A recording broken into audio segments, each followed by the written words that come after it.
नमस्कार साथियों, मेरा नाम राजेंद्र है।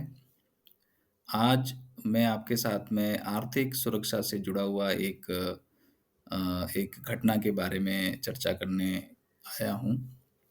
आज के दिन गाज़ियाबाद में एक महिला के साथ में एक ठगी हुई है और उस ठगी से उस उसके खाते से 12 लाख रुपए ठगों ने ठग लिए। तो आइए जानते हैं ये कैसे हुआ और हमारे साथ ऐसा कभी ना हो, उसके लिए हमें क्या सावधानियाँ रखनी हैं। तो आप लोगों से अनुरोध है कि आप इस वीडियो में बने रहें और जानें कि ये घटना किस प्रकार घटित हुई और हमें किन-किन सावधानियों का ध्यान रखना है। तो जैसा कि मैंने अभी आपको बताया कि एक महिला जो गाज़ियाबाद में रहती है और उनके साथ ये ठगी हुई और उनके बैंक अकाउंट से 12 लाख रुपए ठगों ने ठग लिए। ये किस प्रकार हुआ? आइए जानते हैं। सबसे पहले जो अपराधी थे उन्होंने उस महिला के फ़ोन पे फ़ोन किया और उनको बोला कि आपके आपके आधार कार्ड से आपके आधार कार्ड से किसी ने छेड़खानी की है और आपके नाम से जो है कुछ एक पार्सल जो है बुक कराया है और उस पार्सल में जो है नशीले पदार्थ जो रखे गए हैं और उसको विदेश भेजा जा रहा है। तो महिला ने सोचा कि मेरे आधार कार्ड से छेड़छाड़ हुई है और ऐसा कैसे हो सकता है?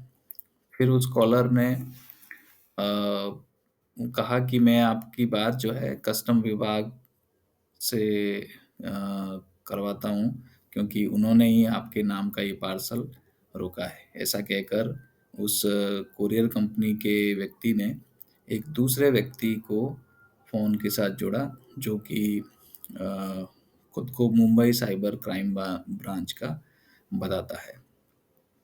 उस महिला को जो मुंबई साइबर ब्रांच का जो व्यक्ति है, उसने उस महिला को स्काइप वीडियो कॉल पर उससे बात की और स्काइप वीडियो कॉल पर ही उसको अ उससे कई तरह के सवाल-जवाब किए और जाँच के नाम पर उसे करीब 2 घंटे तक कैमरे के सामने बिठाए रखा। इस प्रकार आरोपियों ने खुद को मुंबई साइबर सेल के बताते हुए महिला का दाऊद इब्राहिम के करीबी होने की बात भी उन्होंने कही और मनी लॉन्ड्रिंग के पैसों का लेन-देन बताकर जेल भेजने की उसको धमकी दी।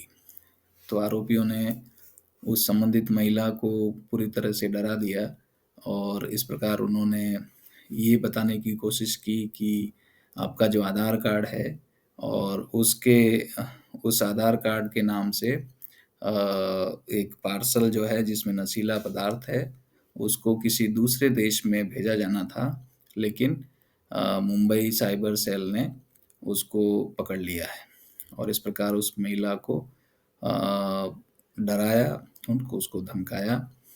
फिर उस महिला का कहना था कि स्काइप वीडियो कॉल के ज़रिए उन्हें आरबीआई का एक नोटिस भी भेजा गया, जिसमें उनसे खाते में मौजूद राशि का 98% यानी स 98% हिस्सा ट्रांसफ़र करने के लिए कहा गया और इसके लिए कहा गया, ये कहा गया कि इससे हम आपके अकाउंट का सत्यापन करेंगे और कुछ ही समय बाद आपकी ये राशि वापस भेज दी जाएगी।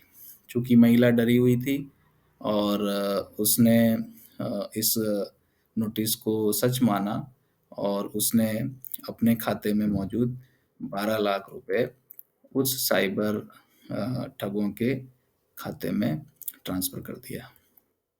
तो आपने देखा कि किस प्रकार उन अपराधियों ने जो है एक महिला को डराया और एक जाल बिछाकर उसका पूरा पैसा जो है अपने खाते में ट्रांसफ़र करवा दिया।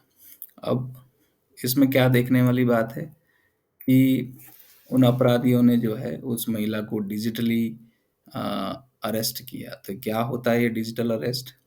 डिजिटल अरेस्ट में साइबर अपराधी जो है, वो व्यक्ति को किसी भी अपराध में संलिप्त होने का आरोप लगाकर फँसाते हैं और जाँच के नाम पर उन्हें ऑनलाइन माध्यम से वीडियो कॉल पर बने रहने को मजबूर करते हैं और जेल भिजवाने की धमकी देकर वसूली के लिए उस उनको बोलते हैं और कैमरे के सामने दबाव बनाकर बैठाए रखने की प्रक्रिया को ही साइबर अपराध में डिजिटल अरेस्ट कहा जाता है। तो इस प्रकार से वो अपराधी जो है उस महिला को डिजिटल अरेस्ट करके 2 घंटे तक बैठाते रहते हैं और उसको डराते हैं और फाइनली जो है वो डर से फिर उसने जैसा उन्होंने बोला कि खाते में आप 98% पैसा डालिए ताकि मैं इसको मतलब वो लोग इसको सत्यापित कर सके, तो महिला ने डर से फिर वो 12 लाख रुपए उनके अकाउंट में डाल दिए।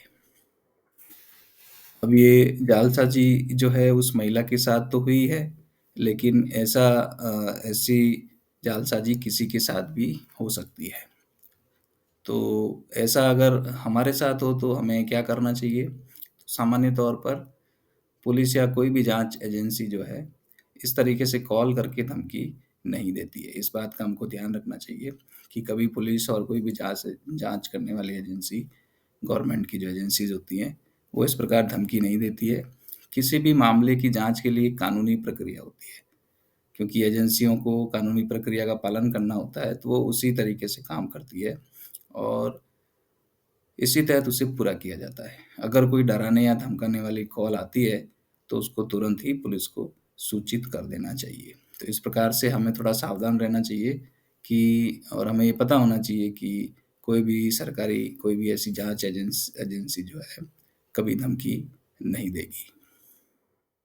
यदि हमारे साथ कोई साइबर क्राइम होता भी है, तो सरकार की तरफ से 1930 नाम से एक हेल्पलाइन लॉन्च की हुई है। इस हेल्पलाइन पे कभी भी जाके हम अपने साथ हुए इस साइबर क्राइम को बता सकते हैं।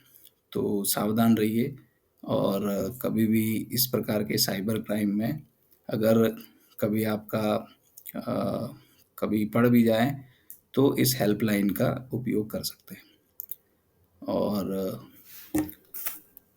चूँकि ये आर्थिक सुरक्षा से जुड़ा हुआ विषय है, तो ये बहुत ही महत्वपूर्ण विषय है, क्योंकि कई बार जो है पूरे जीवन में कमाए हुए पूरा धन जो है ठग जो है एक ही बार में ठग लेते हैं। तो जानकारी रखिए और हमेशा प्रयास करिए कि इस प्रकार की ठगी जो है हमारे साथ ना हो।